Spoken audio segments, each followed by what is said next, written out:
Hello and welcome everybody to our afternoon session of Meet Momo Code finalists. Today we have Ricky MorMor. He already has Momo in his name, so he must be authentic. Welcome, Ricky. How you doing? Thank you, Susan. I'm actually doing all right. I'm quite Nice to fine. see you, man. I know yesterday we were even doing some troubleshooting and how that is, all the gang on the call. That was really interesting. Let's get into our interview and get to our first question. So, our first question for you today, Ricky, is please give a brief introduction about yourself, where you're from, and your tech stack, and your tech journey prior to starting the JUUBIX Global TechSprint Leadership Program. Over to you, Ricky. Okay, thank you for that. So basically, of course, my name is Ricky MorMor, and I am a full stack developer with a little bias to the front end. I say this because most of my experiences have been like working on front end parts more than the back end stuff. So yeah, I'm a little biased to the front end, and currently my tech stack is React JS, JavaScript, TypeScript, of course, and Ruby on Rails for the back end, and also Next.js for front end and both full stack stuff. So yeah, back to starting from before I got into JUUBIX, right? I was basically doing marketing, social media marketing. That was what I was doing as a profession. So I did that for about 2 years. Actually, this is like my whole journey as before I got into tech. So let me just frame it that way.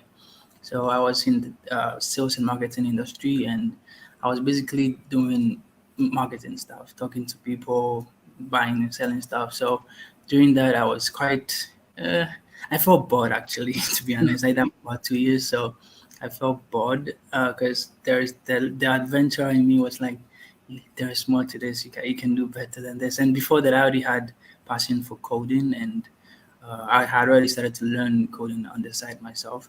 So I was like, hey, let's try this. Try and make this a profession. So I actually I planned to like quit my job and or not quit immediately. Of course, I was like planning to do other stints on the side before, like when I'm like confident enough, I just jumped the boat.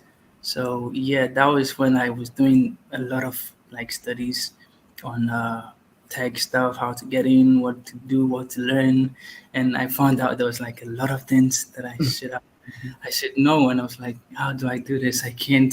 So I got a little scared, of course, but then while I was doing the studies and then the researches, I found Microverse, like an online school for developers, software developers, of course, where like they you basically interact with developers like throughout the day and throughout the whole program. So collaborating remotely. So I was like, this is kind of good because like trying to do that on my own was like very stressful, and I had no structure. Like I'll learn this today, I'll learn that tomorrow. So for them to have provided me with the structure to like go all in with full confidence, what I thought was a really good idea.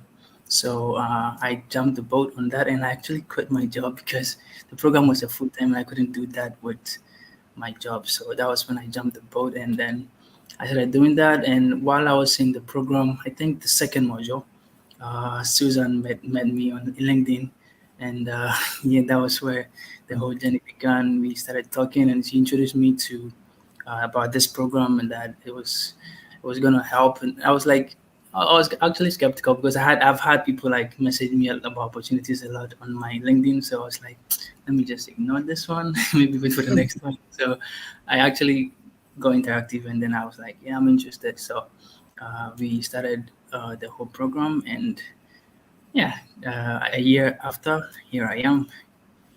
Fantastic. Actually, that goes into nicely into our next question. What made you choose? Like, what made you choose to participate on the JUUBIX GTLP? Right about that. So joining the JUUBIX program was like I felt like, see, when I was in the microverse, I was, of course, we were building project, but it was like a simulation of the real world environment, right? But I wanted to like actually, if this was like, I was like, if was a simulated environment, how would the real world environment feel like? So I wanted to like dip myself in before actually finishing the program and then starting to job search and all of that. So that was the one reason that I actually joined, and yeah, basically that was what the reason I joined. Wanted to like Fantastic. test and see how uh, the working environment is to deepen my practical experience in coding and also leadership. Fantastic. Thank you for that. So, while you were on the GTLP, what areas did you cover when you were working in the GTLP?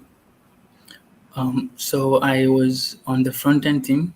Um, that was actually okay. Let me take this again. The first week that I jumped in, I was made to be the team leader, and I was like, uh, I don't know what I'm doing here, but okay, let's try this. So it was kind of scary because I hadn't like really had to like lead a full team before to do a task, so it was new to me. And then Susan was like on the sidelines, cheering me up and motivating me, being like, "You got this!" So having meetups and all of that. So yeah, I the first time I was doing leadership stuff, and also we had to when we had everything in plan, like to start working the process, everything like in a clear structure.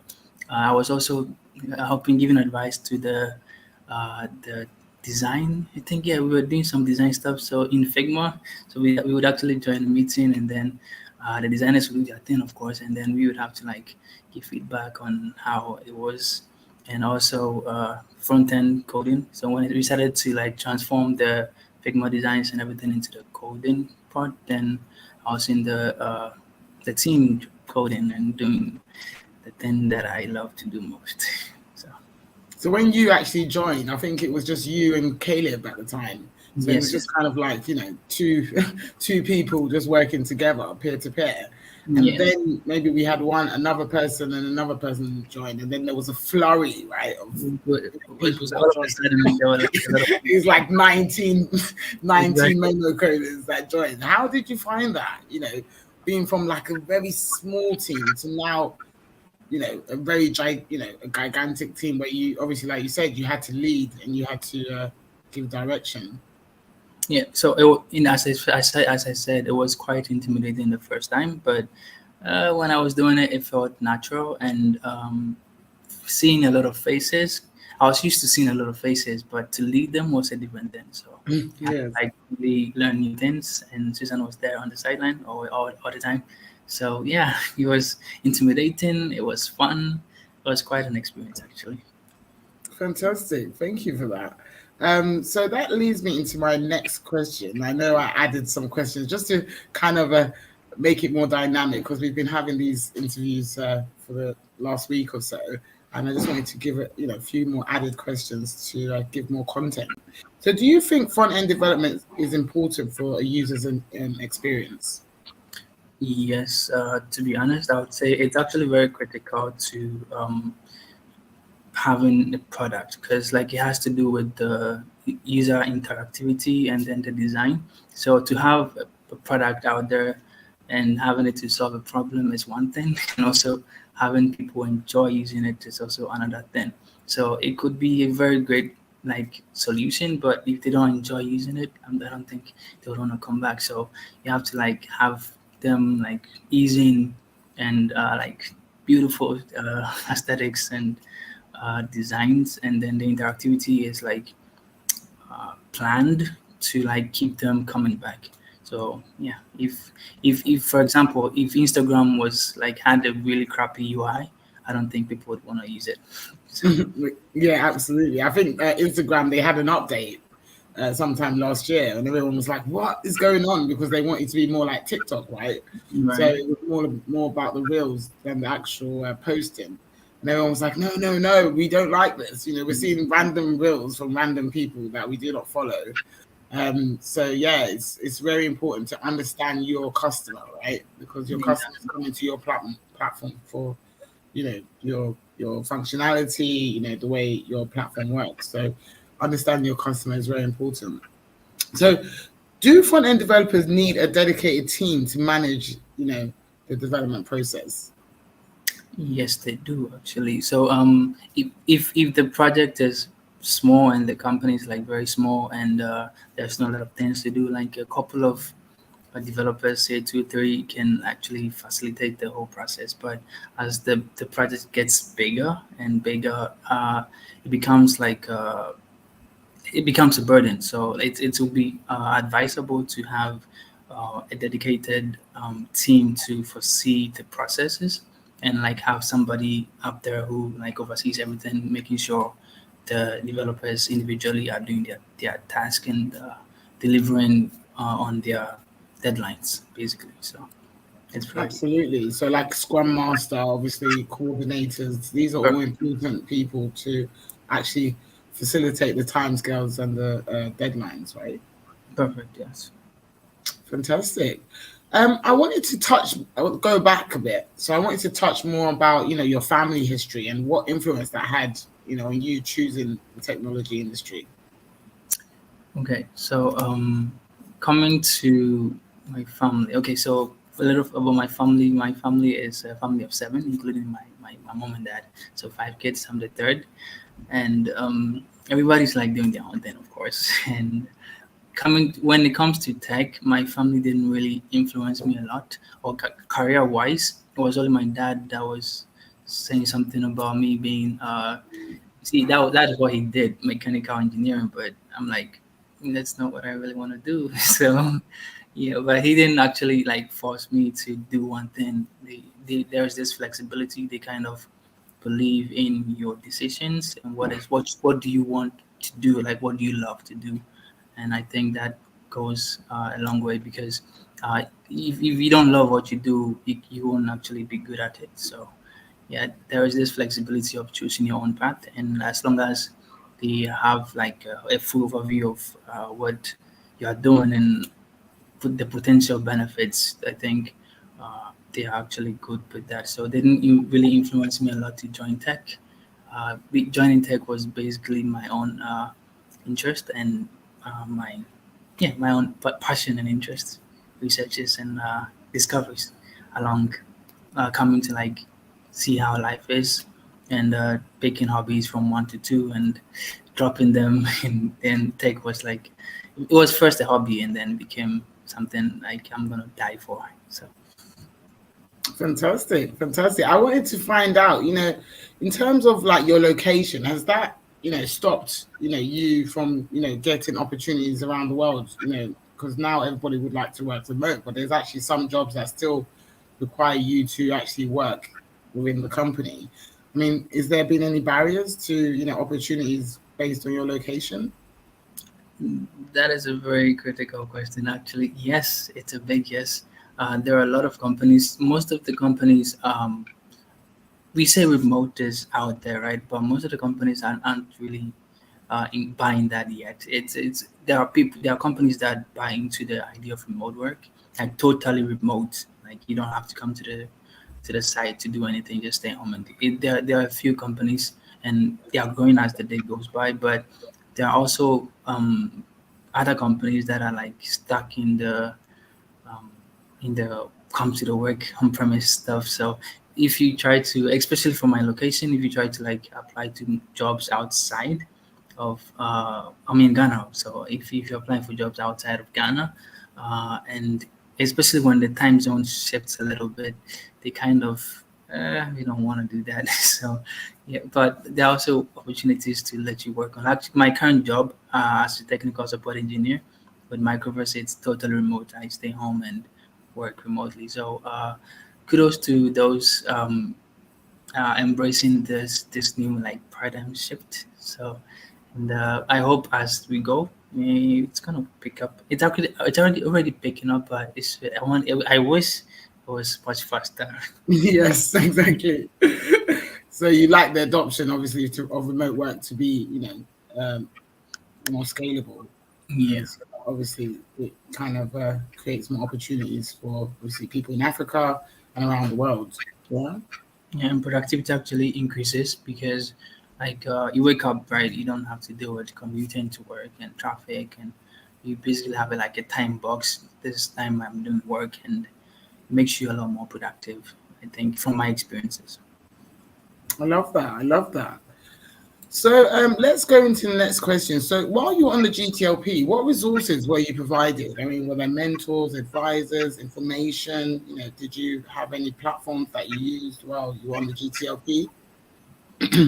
Yes, I would talk about the mentors mostly because I actually met a lot of them and I learned a lot of them. I learned a lot from them, sorry.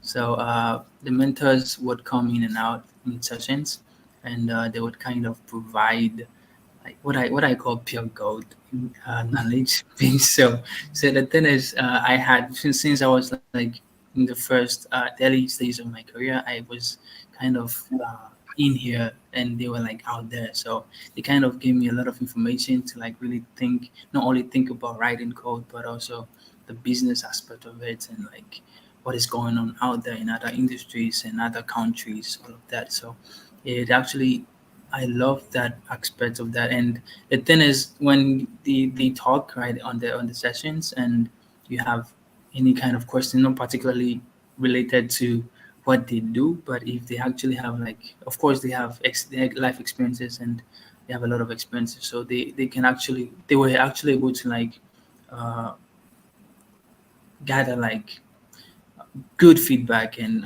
good answers to the questions that you asked them and it didn't really like had to be what they do but they were able to like give us this all-rounded advices to how we can succeed in this field so the mentors really did good and they would provide you with one that I really like was when yeah, we were on a meeting, and then I was like, I had interest in chaos engineering and other AI stuff, and then this mentor went ahead to like gather a list of tools and stuff about machine learning, and gave it to Susan, and Susan sent it to me, and I was like, whoa, this is a lot. That was the first time I heard about chaos engineering, and yeah, it's not particularly something I'm gonna like keep doing, but it's actually good to know what are out there, the new technologies that are being developed. So it was a good one. Fantastic. Thank you for that. Sorry, I have some background noise. Apologies for that. They doing some No, work outside my home. But yeah, let's go into the next question. So the next question is, did you feel that the GTLP was as inclusive and diverse, and why? yeah, it was actually really diverse and inclusive because we had people coming from literally all over the place, like from India, from Ghana, of course, from Africa. Like every, I met a lot of people. Like the same experience that I had at Microverse, meeting different people from different cultures. That was the same thing I felt in JUUBIX because I actually had met a lot of people that I didn't know.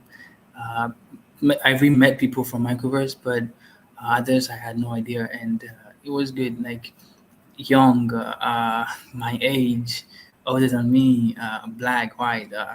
Okay, everybody was like in there, so it was quite inclusive, and your ideas really was appreciated when it comes to because basically that was the whole idea of it's leadership stuff. So if you have any idea, sorry, that you wanted to share to the team and you brought it up, it was actually seen to and looked at from all angles because uh, yeah, it's actually important. Yeah, it was really good to have such an experience because I felt included in the processes because if I had something that I was like, this is not really right, that was really looked to, and if even if it wasn't accepted, we actually debated on it and we choose the best solution. So even if mine is not like the best or someone else's is, we actually accept that and everybody's like contributing and working together. So it was quite inclusive. I love that you touched on that. I mean, it's really important, as within team dynamics, for everyone to feel like they have a voice, right? You don't Yeah, want to feel like you're part of a team and you can't, give your say or feedback. And I think, like you touched on that, a lot of people that came on the program, maybe that didn't have a voice before, right? Now have been able to have a voice and be able to communicate, much more better because they've had that opportunity to be listened to. And Exactly. it sounds so simple, right? Someone just listen to me, right? But Yeah. a lot of companies don't realize, they're not maintaining that inclusive structure, and they Exactly. tend to, miss out on innovation from that perspective, because innovation comes from, a wide range of perspectives. But then also, like you said, really breaking it down to, okay, what can we do and what is actually possible, right? Hmm. Very true. Fantastic. So let's go into the next question. What do you think of the JUUBIX solution itself? I mean, you've had quite a lengthy time, compared to our previous Momo coders. So, what do you think of JUUBIX as an actual solution? So, quite a big one. So the JUUBIX solution is quite, I would say, it's. Let me start with this. It's going to be the next Chat GPT when it's out. So, basically, why I say this is that you see a lot of platforms try to have talent and uh, investors and companies together and try to like connect them to each other. But I think they're doing great, right? But it's not quite the best solution because how JUUBIX is gonna work is everybody's there, right? But then everybody's like connected based on their expertise. Currently, if for example LinkedIn, if you go to LinkedIn, you can everybody's like all over the place. It's really hard to really connect with people, especially when you are like fresh coming. It's really hard. That even with jobs, if you're finding jobs, it's hard because everybody's looking for an expert, right? But you don't always need an expert to do the things you want to do, right? I say that I see developers and talents as a whole as tools, right? So you can have the best tool, but maybe what you're doing is really simple, and you don't need like the best to like really do it. You can have somebody who knows up to that uh, amount to do it very actually very perfectly for you. So having to connect talent and companies to based on their what they can actually do and what and like and have like a clear say visualization of what they actually do in their performances and all of that. I think it's gonna be a good one because the companies don't know they need it yet, and people don't know that they need something like this yet. But when it comes out, it's gonna be like a really big thing that people are going to be rushing to. I think it's going to like help a lot of people like really get connected and feel part of the internet as a whole, if I could put it that way. So it's yeah, that's what I can say. I love that, a part of the internet, because it's true. People think that the internet has been fully adopted, and there's a lot of people that even don't even use the internet, even to buy goods, to download apps or whatever. There's a lot of people that are actually not interested in doing any such thing because they feel that the internet doesn't bring them value. So obviously, if they have a product that could really add value to their lives, then potentially they might want to adopt that product, right? Exactly. Fantastic, fantastic. That leads on to my next question. Sorry. So my next question is, how can we simplify stakeholder services within an open platform? I know you talked about JUUBIX. You talked about obviously your microverse environment, JUUBIX GTLP. What other ways could we simplify stakeholder services within an open platform? So yeah, I would still say JUUBIX because because having something that is like really open to everybody, like literally everybody. It doesn't matter your age. You can jump on JUUBIX to and your expertise, of course. So having something that kind of um, represents you or allows you to represent yourself as you, uh, and having the how should I put it? Having the right data to show that, right, based on your performance is one thing that it's gonna help. Like it's like a puzzle piece to the whole thingy, right? It's gonna be like a puzzle piece, like the perfect you slot it in and then it's like clicks and aha, like that kind of thingy. So I think JUUBIX is going to be that puzzle piece. So I yeah, love that analogy. I love that puzzle piece. yeah, Is actually quite interesting that you said that, and obviously it really ties in with our whole JUUBIX being, the Juke box and the Rubik's cube, right? So that's how the name JUUBIX was derived, because we attached two words into one, and similarly to how a jukebox works, where you put a coin in and you get an anonymous selection of songs, you now get an anonymous selection of stakeholders. And like Rubik's Cube, where like you said, you're trying to shuffle till you get the right connection. It's exactly. literally the same thing when it comes to the matching within the JUUBIX platform. Making sure that those people that connect are matched based on key interests and skills. So, and like you said, the financial aspect as well. Calculating exactly their financial performance. From obviously from a physical perspective, but also from a liquidity perspective as well. Yeah. Oh, sorry about my background noise.